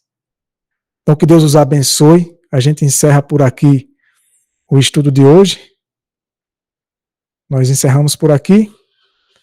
Que Deus continue nos ajudando a compreender o caminho da salvação, o plano da redenção. Que Deus continue nos guiando em toda a verdade, como Ele tem nos ajudado. Isso não é fácil. Isso não é fácil. Olhemos para a nossa vida, não para a vida dos outros, para cobrar os outros, mas cobre-se primeiro a si mesmo. Olhe para a sua situação. E cuidado para não estar se enganando a si mesmo, achando que já está num patamar, quando você está muito inferior àquilo que você acha. Então vamos fazer uma oração. Se Deus quiser, semana que vem continuamos. Vamos falar sobre a herança, a posse adquirida. Vamos entender mais algumas coisas. Esse estudo ele vai se aprofundando, vai ficando cada vez mais interessante. É um livro extraordinário. E vocês vão entender por que Ellen White disse que foi o melhor periódico já publicado pelo povo. Então, aqueles que puderem, vamos fazer uma oração para a gente encerrar. Oremos. Senhor Deus eterno, em nome do Senhor Jesus Cristo, nós te oramos. Agradecidos, meu Senhor eterno, por toda a misericórdia do Senhor em nos ensinar, em nos guiar em toda a verdade. Nos ajuda, meu Senhor eterno, a não endurecer o coração para tudo isso. Não é agradável para a gente ouvir certas coisas, porque muitas vezes só queremos aquilo que nos é conveniente. Mas o Senhor, meu Deus, está buscando nos libertar daquilo que tem nos iludido e nos arruinado. E é uma luta terrível, mas essa luta com o Senhor é uma luta ganha. Nos ajuda, meu Senhor eterno, a nos agarrar na tua mão, de permitir que o Senhor lute conosco, assim como foi Jacó, que lutou com o Senhor e tem essa mesma experiência. É dito lá em Oséias que ele chorou, ele clamou para que pudesse ser aceito, pudesse ser perdoado. Que essa seja a nossa experiência, de clamar ao Senhor dia e noite, incansavelmente. Não nos deixa desistir, desanimar, mas nos fortalece, nos reanima e nos ajuda, meu Senhor eterno, porque por nós mesmos, meu Senhor eterno, estamos perdidos. De nós mesmos não temos, meu Senhor eterno, o que tirar, apenas nos iludir. Mas com o Senhor, todas as coisas são possíveis. Todas as coisas puras e tudo isso que nós precisamos. Nos ajudar a compreender o teu pacto eterno com o ser humano, com todos nós, para que possamos nos firmar nesse pacto, nessa aliança, e rejeitar e abandonar essa aliança, a antiga aliança, que muitas vezes podemos estar vivendo nela. Que o Senhor nos ensine em todas essas coisas, que o Santo Espírito continue atuando poderosamente em nós e nos guiando a toda a verdade, nos dando experiência de vida e maturidade de caráter. Nos ajuda porque precisamos disso muito mais do que qualquer coisa nesse mundo. E que esse seja o nosso primeiro foco. E que possamos ajudar uns aos outros. Não nos iludindo, não nos fazendo levar a uma experiência ilusória, mas a uma experiência real. Uma experiência madura, uma experiência espiritual, de luta, de batalha, mas que com o Senhor nós poderemos, meu Deus eterno, enfrentar tudo o que temos que enfrentar e, acima de tudo, enfrentar o nosso eu, que é o nosso maior inimigo. Obrigado por tudo, que os anjos do Senhor continuem nos guardando, que o Santo Espírito continue nos guiando durante toda essa semana, nos dê uma noite de sono em paz na Tua presença, cuide de nossas vidas, de nossos lares, de nossas famílias. Obrigado por esse momento, por esse estudo, pela vida de cada um dos que estiveram aqui e daqueles que virão assistir posteriormente. Que o Senhor continue os guiando e os abençoando a todos nós. Obrigado por essa mensagem. Não somos merecedores, mas por Tua misericórdia nós temos acesso.